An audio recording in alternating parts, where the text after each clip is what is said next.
चिड़िया कैसी उड़ती है 3D एनिमेशन से देखते हैं। पक्षियों के छाती की मांसपेशियां हवाई जहाज के इंजन जैसे होते हैं। ये मांसपेशियां उनकी पंखों को पावरफुल उड़ान के लिए सक्षम बनाते हैं। उनके पंख खास तरह से मुड़े होते हैं, जिससे हवा तेजी से बहती है।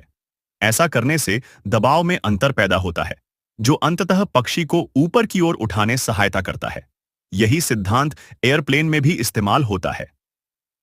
पक्षियों की हड्डियां खोखली होती हैं, जो उनकी वजन को कम करती हैं और उड़ान को ज्यादा इफेक्टिव बनाती हैं। क्योंकि हड्डियों का वजन शरीर के वजन का केवल 5% होता है। हमिंग बर्ड्स तो और भी खास हैं। वे हवा में ठहर सकते हैं और उल्टा भी उड़ सकते हैं।